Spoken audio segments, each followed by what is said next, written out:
আমার প্রিয় ছেলেরা কেমন আছো? অনার্স দ্বিতীয় বর্ষের ছেলেরা, বোর্ড দেখে বুঝতে পারছো যে আমি আজকে তোমাদের ক্লাসে আসছি আবার। ছেলেরা সবাই ভালো আছো তো? অনেকদিন ধরে তোমাদের আবার খোঁজ খবর নেওয়া হয় না। সেই রেজাল্ট দেওয়ার পর পর পর তোমাদের সাথে কিছু কথা হয়েছিল, এখন আবার বন্ধ হয়ে গেছে। যাই হোক, আশা করছি সবাই দ্বিতীয় বর্ষের জন্য প্রস্তুতি নিচ্ছ। আগামী পুনরায় তোমাদের পরীক্ষা আবার শুরু হতে পারে নিশ্চয়ই এই সিচুয়েশনের পরে। তো যাই হোক, আজকে হচ্ছে আমি পড়াবো অর্থনৈতিক ভূগোল। অর্থনৈতিক ভূগোলের আমি আজকে পড়াবো Malthus problem of Malthus problem. তো Malthus overpopulation, Malthus problem of ওভার পপুলেশনে, অর্থাৎ ম্যালথাসের যে পপুলেশন গ্রোথ মডেলের থিওরিটি, সেটি আমি তোমাদের আজকে পড়াবো।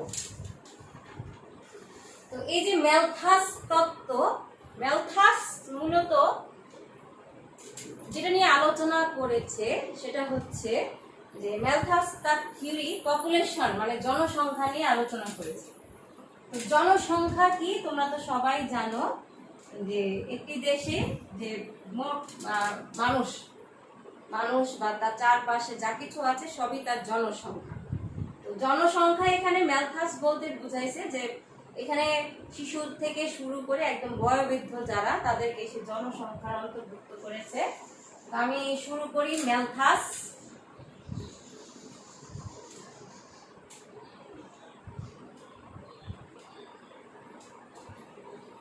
বর্তমানে জনসংখ্যা একটা সমস্যা রূপে ধরা হচ্ছে যে যেসব দেশে অতিরিক্ত জনসংখ্যা, সেসব দেশের জনসংখ্যার জন্য যে সমস্যাগুলো সৃষ্টি হচ্ছে, অতিরিক্ত জনসংখ্যার জন্য আর্থসামাজিক যে সমস্যা সৃষ্টি হয়, সেটির জন্য সবাই এখন চিন্তিত। এটি শুধু আধুনিক বিশ্বে বা উন্নত বিশ্বে নয়, আমি বলছি যে এই যে চিন্তিত হওয়া, সেই চিন্তিত হওয়ার রেখাটা কিন্তু আজকের থেকে না। ম্যালথাস যখন দিয়েছে তার ওভার পপুলেশন নিয়ে যে সমস্যা নিয়ে সে তার তত্ত্ব প্রদান করেছে, তার এই তত্ত্ব প্রদানের অনেক আগে থেকে মূলত এই যে এই সমস্যা, সে সমস্যাটা শুরু হয়। মানে সবাই, মানে প্রাচীন কাল থেকে এই যে এই ধারণাটি বদ্ধমূল হয় যে অতিরিক্ত জনসংখ্যা কোনো অঞ্চলের জন্য সমস্যা স্বরূপ। তো বর্তমানে জনসংখ্যা সমস্যা সমাধানের জন্য যেসব সচরাচর কথা বলা হয় বা উৎপত্তি লাভ করে, সেগুলো আমরা মানে যদি আমরা বই পড়ি বা আমরা যদি প্রাচীন কিছু দেখি, তাহলে দেখবো যে প্রাচীন যুগ থেকেই সেই বিষয়টি চলে আসছে যে জনসংখ্যাকে একটা সীমিত পরিসরে রাখার কথা। কনফুসিয়াস থেকে শুরু করে এবং অন্যান্য প্রাচীন দার্শনিকগণ তাদের লেখাতে জনসংখ্যা ও ভূমির যে আদর্শ আনুপাতিক সেটির কথাও বলে গেছে। অর্থাৎ বলেছে যে জনসংখ্যা ততটুকুই হওয়া প্রয়োজন যতটুকু সেখানে ভূমি আছে। ভূমি অপেক্ষা যদি জনসংখ্যা বেশি হয় তাহলে সেখানে সমস্যা সৃষ্টি হতে পারে। গ্রিক মনীষীরাও কিন্তু তাদের লেখনীতে নানাভাবে জনসংখ্যার কথা বলেছেন এবং তারা জনসংখ্যাকে সবসময় চিন্তা করেছেন যে কাম্য, অর্থাৎ যতটুকু প্রয়োজন ততটুকু। এই যে কাম্য জনসংখ্যা, সেটিকে তারা চিন্তা করেছেন। প্লেটো প্রায় 427 থেকে 347, এটা কিন্তু খ্রিস্টপূর্বাব্দ,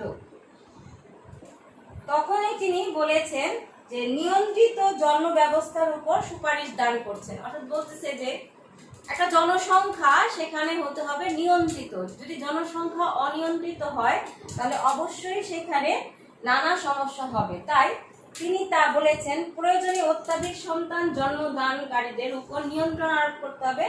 আর যদি দেশে অধিক জনসংখ্যার দরকার হয় তাহলে সন্তান জন্মদানে উৎসাহ প্রদান করতে হবে। অর্থাৎ দেখো, ভালো করে বিষয়টি বুঝো।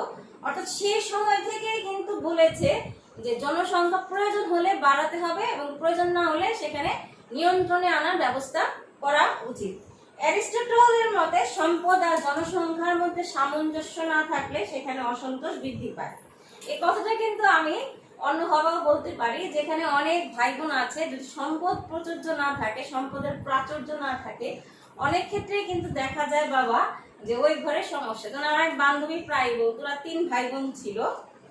আনফরচুনেটলি ওদের একটি মাত্রই ভাই ছিল, ভাইটি মারা গেছে, কিন্তু তখন ওরা 3 ভাই বোন, যখন আমরা পড়াশোনা করি তোরা প্রায়ই বলতো, দেখ আমরা যদি 3 ভাই বোন না হয়ে একা থাকতাম, আমি একা থাকতাম, তো দেখ যা জিনিস আনতো সব আমার একা, আর এখন যাই আনে সব 3 জনে ভাগ করে খেতে হয়। তো এই যে এই বিষয়টি সম্পদের এখানে অপার্যোজ্যতা মানে প্রাচুর্যতার কথা বলা হয়নি, অর্থাৎ এই যে একটা আকাঙ্ক্ষা, যে এই যে বিষয়টি যে বাবা একটা জিনিস এনে দিল, আমরা 3 জনেই ভাগ করে নিলাম, সম্পদ অপ্রাচুর্যতা আছে বলেই তো কিন্তু বাবা একটা জিনিস এনে দিয়েছেন, আর তো বাবা 3টা জিনিসই 3 জনকে এনে দিত, তাই না? চেষ্টা তো অবশ্যই করতো। এই যে কথাগুলো এখনো মনে হয় আমার অ্যারিস্টটলের মধ্যে সম্পদ ও জনসংখ্যার মধ্যে, এই জন্য বলছে সামঞ্জস্য যদি না থাকে তাহলে জন অসন্তোষ বৃদ্ধি পায়। তাই তিনি সীমিত জনসংখ্যার উপর গুরুত্ব আরোপ করেছেন। দেখো প্লেটোর পর অ্যারিস্টটল, তিনিও কিন্তু বলছে যে সীমিত জনসংখ্যা। সে কনফুসিয়াস থেকে শুরু হয়েছে, গ্রিক দার্শনিকরা তো গেছে, প্লেটো আছে, আবার অ্যারিস্টটলও আছে, বুঝেছো? বোঝা যাচ্ছে তাহলে জনসংখ্যা। তো জনসংখ্যার এই যে আধুনিক যুগেও কিন্তু আমরা সেই যুগ থেকে এখন যদি এই যুগে আসি, তখনও কিন্তু আমরা বলি যে জনসংখ্যা কাম্য হওয়া দরকার, অর্থাৎ জনসংখ্যা হতে হবে একটি নির্দিষ্ট পরিসরে, সম্পদ অনুসারে আমাকে জনসংখ্যা থাকতে হবে। সম্পদ নেই অথচ জনসংখ্যা আছে, তাহলে সেক্ষেত্রে কিন্তু আবার সমস্যা দেখা দিতে পারে। তাই আধুনিক যুগেও কাম্য জনসংখ্যাকে চিন্তা ভাবনা করা হয়, যদিও এখন অনেকটাই জনসংখ্যা নিয়ন্ত্রিত পৃথিবী, এবং পৃথিবীর অনেক দেশগুলোতেই দেখা গেছে যে জনসংখ্যা আবার যাদের বেশি, তারা এই জনসংখ্যাকে যদি জনসম্পদে রূপান্তরিত করে তাহলে কিন্তু এই সমস্যাটা হয় না। কিন্তু জনসংখ্যা সমস্যাটা জনসম্পদে রূপান্তরিত চিন্তা ভাবনা থেকেই হয়ে থাকে। জনসংখ্যাকে জনসম্পদে রূপান্তরিত করার জন্য যে এই যে অনুসন্ধান এবং গবেষণা থেকে নানা ধরনের তত্ত্ব আসছে, তার মধ্যে একটি হচ্ছে ম্যালথাসের তত্ত্ব। এখন এই যে তত্ত্বগুলো আসছে জনসংখ্যার তত্ত্ব, তো তাদের মধ্যে what is population growth theory, তাহলে কি পপুলেশন জনসংখ্যা, হোয়াট ইজ পপুলেশন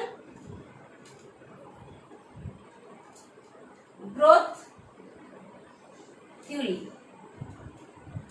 এই যে জনসংখ্যার বৃদ্ধিজনিত তত্ত্ব, সেই তত্ত্ব কি, এই বিষয়টি কি? জনসংখ্যা সমস্যা দূর করার জন্য বিভিন্ন সময়ে চিন্তাবিদরা নানা প্রকার সমাধানের কথা বলেছেন এবং দিয়েছেন।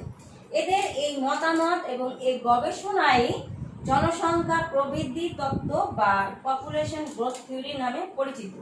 আমি আবার বলছি, বিষয়টি হচ্ছে এরকম যে আমি কিন্তু তোমাদের প্রথমেই বললাম যে কনফুসিয়াস থেকে শুরু করে আধুনিক যুগেও মানুষ এখন জনসংখ্যার কথা নিয়ে চিন্তা ভাবনা করছে। এর চিন্তা ভাবনা বিভিন্ন চিন্তাশীল বা চিন্তাবিদগণ এই যে চিন্তা ভাবনা করছেন, তাদের এই চিন্তা ভাবনা থেকে তারা নানা ধরনের সমাধানের পথ দিয়েছেন।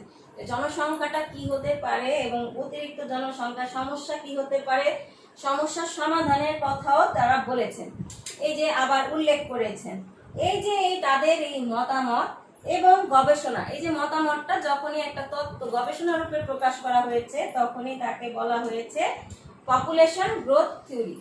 আধুনিক যুগেও জনসংখ্যার এই তত্ত্বগুলি মধ্যে বাণিজ্যবাদ, তারপর হচ্ছে ভূমিবাদ, ম্যালথাসীয় তত্ত্ব, মার্কসীয় তত্ত্ব, জৈবিক তত্ত্ব, অবস্থান তত্ত্ব, কাম্য জনসংখ্যা তত্ত্ব এবং ডেমোগ্রাফিক ট্রানজিশনাল মডেল বা জনমিতিক উত্তরণ তত্ত্ব, এই যে তত্ত্বগুলো প্রদান করা হয়েছে, তাদের মধ্যে ম্যালথাসের পপুলেশন ওভার পপুলেশন থিওরি একটু অন্যতম গুরুত্বপূর্ণ, যেটা একটু পুরাতন, আধুনিকের মধ্যে একটু পুরাতন।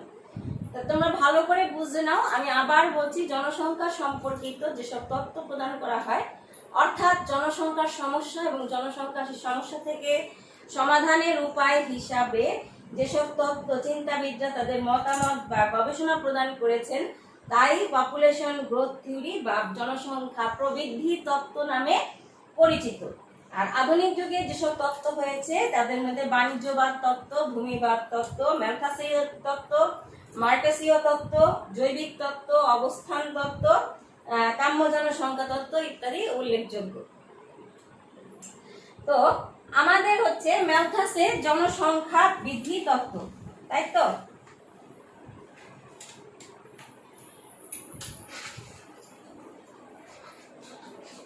ম্যালথাসের জনসংখ্যা বৃদ্ধি তত্ত্ব, population growth theory of Malthus বা ওভার পপুলেশন থিওরি। ম্যালথাসের জনসংখ্যা তত্ত্ব আমাদের সিলেবাসের অধ্যয়নের বিষয়।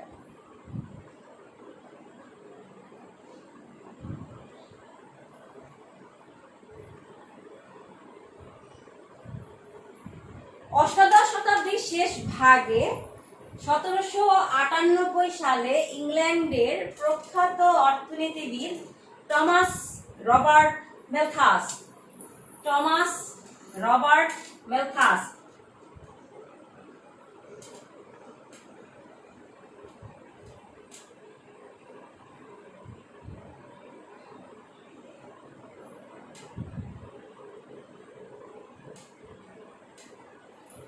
1798 খ্রিস্টাব্দে বা সালে ইংল্যান্ডের প্রখ্যাত অর্থনীতিবিদ টমাস রবার্ট ম্যালথাস তার essay on the principal of population নামক গ্রন্থে এসে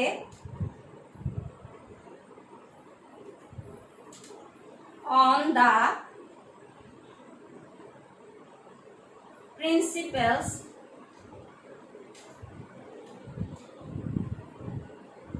of population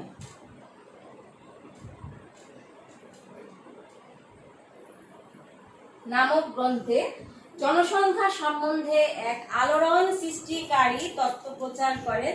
তার এই তত্ত্বটি তার নাম অনুসারে ম্যালথুসীয় জনসংখ্যা তত্ত্ব নামে পরিচিত। তার এই তত্ত্বে মূলত খাদ্য উৎপাদনের সাথে জনসংখ্যার সম্পর্ককে তিনি এখানে উপস্থাপন করেন। আমি আবার বলছি, জনসংখ্যা বৃদ্ধি তত্ত্বটা কি? এক কথায় ম্যালথাস ইংল্যান্ডের অর্থনীতিবিদ ছিলেন। 1798 সালে তিনি তার essay on the principles of population নামক গ্রন্থে জনসংখ্যা সম্বন্ধে এক আলোড়ন সৃষ্টিকারী তত্ত্ব প্রচার করেন। আর এই তত্ত্বই ম্যালথুসীয় জনসংখ্যা তত্ত্ব বা ম্যালথুসীয় ওভার পপুলেশন প্রবলেম বা Malthus problem of overpopulation বা population growth theory of Malthus. মোট কথা ম্যালথুসীয়, তার নাম অনুসারে বলা হয় ম্যালথুসীয় জনসংখ্যা তত্ত্ব। মূলত খাদ্য উৎপাদনের সাথে জনসংখ্যার সম্পর্কে এখানে উপস্থাপন করা হয়েছে, অর্থাৎ জনসংখ্যার সাথে খাদ্যের যে কি সম্পর্ক সেই বিষয়টি সে এখানে উপস্থাপিত করেছে। এরপর যেটি হচ্ছে জনসংখ্যার এই যে ম্যালথাস যেটি দিয়ে গেল 1798 সালে, সেটির ইতিহাসটা না জানি কেন তিনি এই তত্ত্ব প্রদান করেছেন। কোনো কারণ ছাড়া তো তিনি এই বিষয়ের উপরে গবেষণা কার্য পরিচালনা করেন। অবশ্যই কোনো কারণ ছিল, সে কারণটি যদি আমরা না জানি তাহলে সেটি আমরা বুঝতে পারবো না। ফরাসি বিপ্লবের সময়, ফরাসিদের যখন বিপ্লব শুরু হয়েছিল, উন্নয়নের বিপ্লব, সেই বিপ্লবের সময় যে সমস্যা আত্মপ্রকাশ করে তার দারিদ্রদের মধ্যে নিয়েছিল, অর্থাৎ দরিদ্রতা নিয়েছিল। দারিদ্রতা, যে দরিদ্ররা কি করবে না করবে। ইংল্যান্ডে ফ্রান্সে জিনিসটা ছিল যে সমস্যা সৃষ্টি হয়েছে, কিন্তু ইংল্যান্ডে জিনিসটি ছিল না। তখন সবসময়ই উচ্চ বংশীয়দের গ্রাম্য সমাজে যাজক শ্রেণীর বা যাজক পল্লীতে, যাজক হচ্ছে যারা কিনা খ্রিস্ট ধর্মের পাদ্রীদের, তাদেরকে বলা হয় যাজক, ধর্ম যাজক। সেই যাজক পল্লীতে তাদের যত্ন নেওয়ার প্রচলিত ব্যবস্থা ছিল, অর্থাৎ যাজক পল্লীতে ধনী পরিবাররা কিছু অর্থ প্রদান করত, সেই অর্থেরই কিছু অংশ দরিদ্রদের সেবার জন্য ব্যবস্থা ছিল, আর কি দরিদ্র সেবার কার্য পরিচালিত ছিল। ভূমি মালিকদের দেয়া কর থেকে যা আদায় করা হতো তা দিয়ে দুস্থদের সাহায্য করা হতো, যার যেটুকু দরকার তাকে সেইভাবেই সাহায্য করা হতো। যেমন যার কর্মক্ষম ছিল তাদের জন্য বিকল্প কর্মসংস্থানের ব্যবস্থা করা হতো, দরিদ্রদের করা হতো।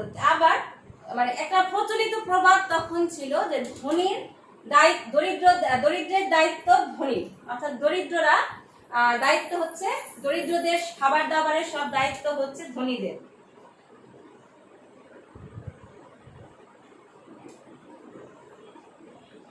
দরিদ্রদের দায়িত্ব ধনীর, এটি ছিল প্রাচীনকালের প্রচলিত দর্শন।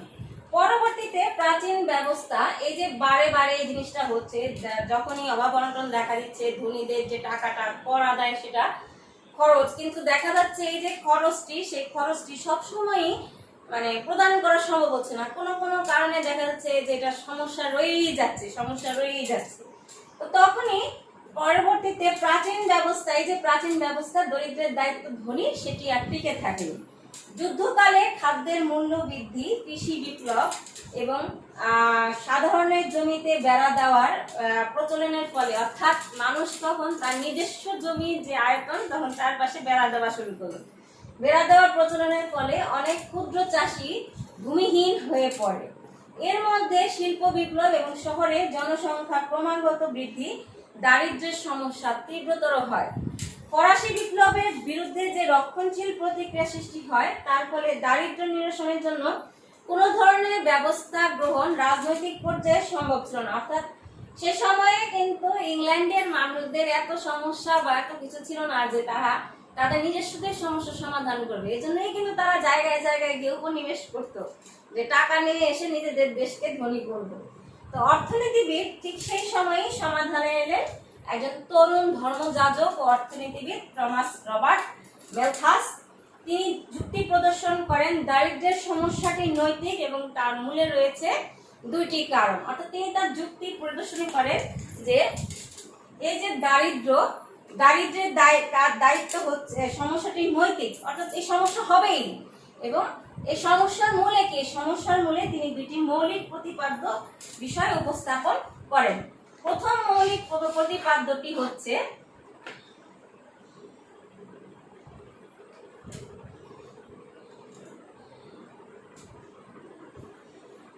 মানুষের বেঁচে থাকার জন্য খাদ্য প্রয়োজন।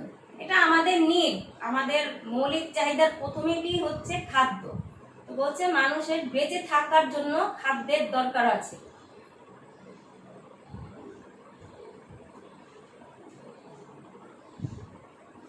আর দ্বিতীয়ত হচ্ছে মানুষের যৌন চাহিদা প্রয়োজনীয় এবং এটির কোনো পরিবর্তন হবে না। মানুষের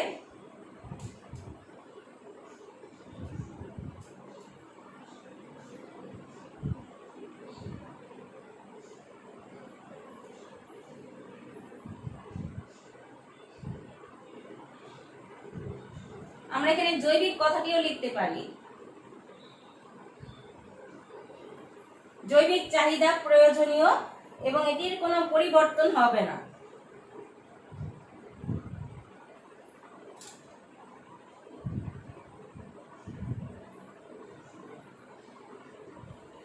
অর্থাৎ বেঁচে থাকার জন্য খাদ্য প্রয়োজন, বেঁচে থাকার জন্য মানুষের জৈবিক চাহিদাও পূরণ করার প্রয়োজন। তো এই দুটি মৌলিক প্রতিপাদ্যের যে মূল বিষয় চলে আসতেছে এক কথায়, যেটি বলছেন রবার্ট ম্যালথাস। তিনি বলছেন মূল বক্তব্য, মানুষের সম্ভাব্য সংখ্যা পৃথিবীর খাদ্য উৎপাদনের সম্ভাব্য পরিমাণ থেকে বহুগুণ বেশি। অর্থাৎ মানুষের বেঁচে থাকার জন্য খাদ্যের প্রয়োজন, তাহলে খাদ্য উৎপাদনের সম্ভাব্য পরিমাণ থেকে বহুগুণ বেশি হচ্ছে মানুষের সম্ভাব্য সংখ্যা। অর্থাৎ তাদের এই যে জৈবিক চাহিদা পূরণের ফলে যে সন্তান উৎপাদন, সেটি কিন্তু বৃদ্ধি পাবে, ধীরে ধীরে ক্রমাগত ভাবে বৃদ্ধি পাবে। কিন্তু খাদ্যের চাহিদা প্রয়োজনটা যে আমি কতদিনে পূরণ করতে পারবো, সেটি কিন্তু আমার ধারণার বাইরে। তার এই দুইটি বিষয় থেকে একটি যে মূল বিষয় বেরিয়ে আসে, সেটি হচ্ছে মানুষের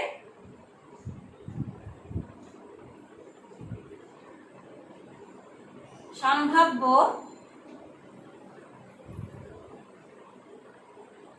সংখ্যা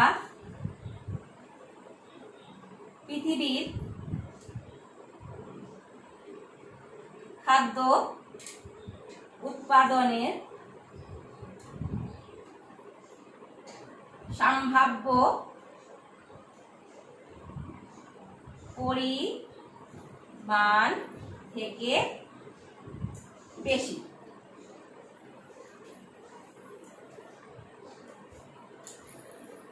বিষয়টি হচ্ছে যে টমাস তার তত্ত্বে দুটো বিষয় কিন্তু বলেছে, মানুষের বেঁচে থাকার জন্য খাদ্য প্রয়োজন, আমাদেরও মৌলিক চাহিদা প্রথমেই খাদ্য, আর মানুষের বেঁচে থাকার জন্য আরেকটা হচ্ছে জৈবিক চাহিদা, সেটির কোনো পরিবর্তন কখনো হবে না, এটি অবশ্যই ঘটবে, এটি সৃষ্টিকর্তা প্রদত্ত।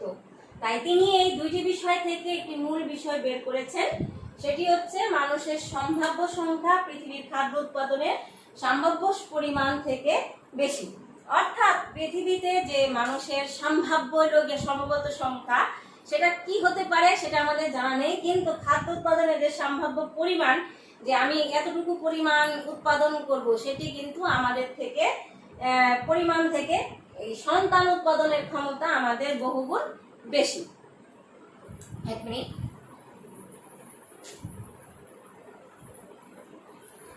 তো ছেলেরা, আজকে আমরা তাহলে এই পর্যন্তই থাকি, যে ম্যালথাসের জনসংখ্যা বৃদ্ধি তত্ত্ব যে বিষয়টি, মূল বিষয় পর্যন্ত কিন্তু আমরা চলে আসছি।